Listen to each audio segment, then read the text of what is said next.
The biggest killer of sex drive is ultimately it's sugar.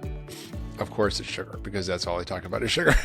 But it is the driver of so much of what's wrong with our health and even our sex life. So how does sugar play a role in messing up our hormones?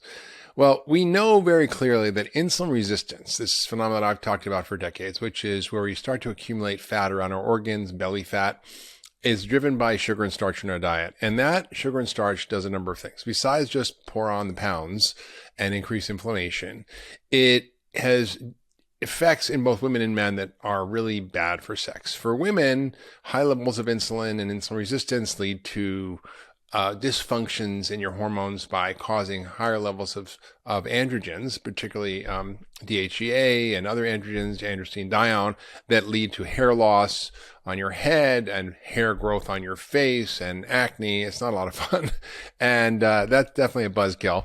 And also it affects your overall kind of mood, energy, and libido. In men, something happens is quite different. Actually, what you see is a real drop in testosterone levels.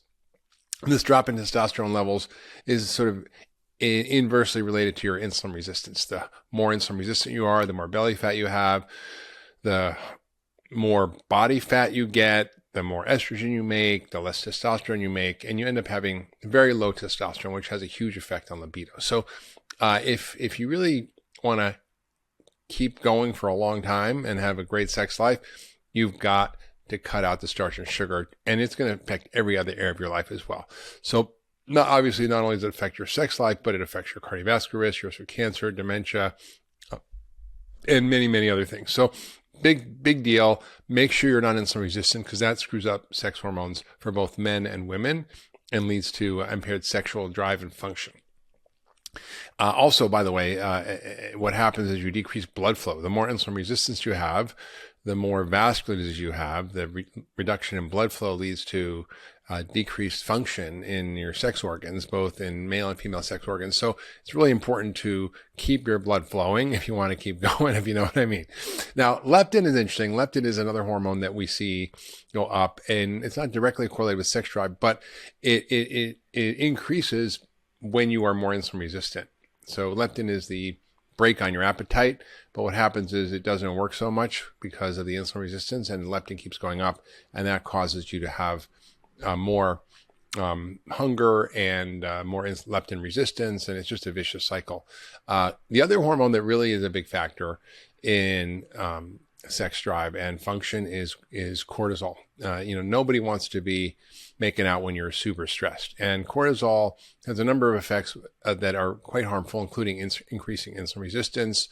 It prevents erections in men, and it reduces libido.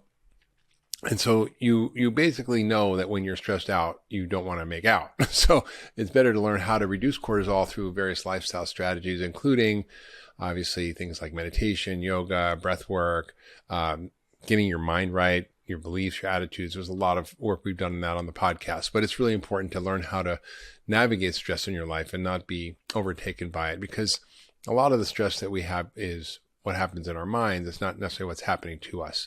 And that's something we have control over. There's also some interesting data about low-fat diets as a big factor. Low-fat diets were promoted for years as a way to lose weight. They clearly don't work. In fact, large trials, reviews of all the literature show that when you compare low-fat diets to low-carbohydrate diets, the low-fat diets always lose. And when I say carbohydrates, I mean starch and sugar. Now, why is fat important? Because all your sex hormones are made from fat. They're made from cholesterol. In fact, all the sex hormones, the building block for all of them is cholesterol. So if you're really dramatically reducing your cholesterol with aggressive use of statins, that also can affect your hormone levels too, because they're all connected. So eating more fat, and particularly in men, particularly eating more saturated fat, increases your testosterone levels. Also, environmental toxins are real endocrine disruptors, and they definitely drive our sexual dysfunction. And the toxins that we know are we call xenoestrogens or xenobiotics. They disrupt hormone function for both men and women.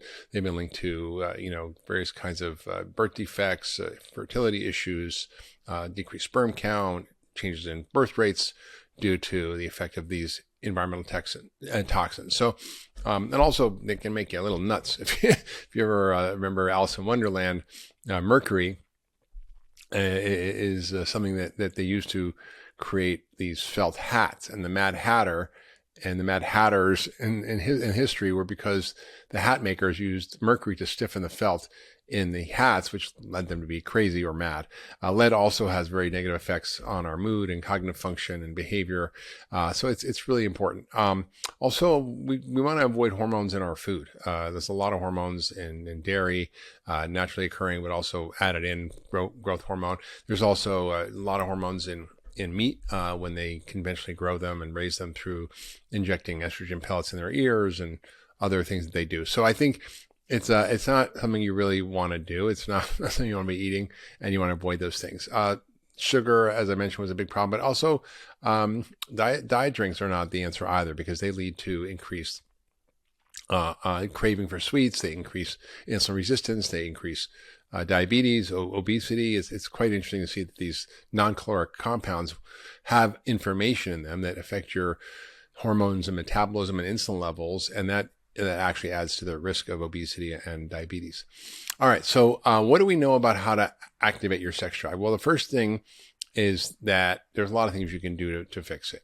First is your diet, and your diet plays such a role in our overall health, including our sexual function. So eating a healthy, whole foods, phytonutrient-rich, low glycemic, good fat, fiber-rich diet is going to make a huge difference in your overall health and in your sexual drive and function. And it normalizes your hormone levels as well. The other thing that's really powerful is exercise. Exercise not only discharges stress, it improves insulin sensitivity, but strength training in particular, particularly in men, actually increases testosterone levels. And men and women both have testosterone, and they both need testosterone for sexual desire and function.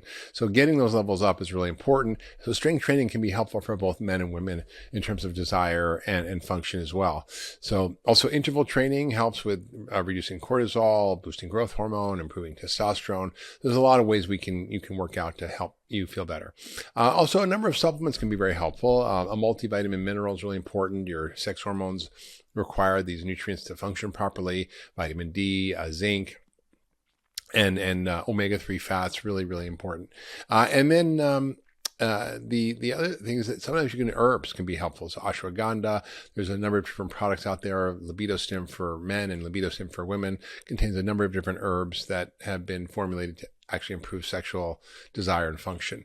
Also, alcohol is probably one of the worst things. It definitely always has been taught that the more alcohol you drink, the desire goes up, but the ability goes down. So, who said that? I think William Shakespeare. It provokes the desire, but takes away the performance. So it's kind of a double-edged sword. A glass of wine may be okay, but be careful of alcohol and stress. Learn how to manage your stress response, because that plays a big role. There's some interesting things coming down the pike. Peptides are an interesting new innovation in both low sexual desire and function in both men and women.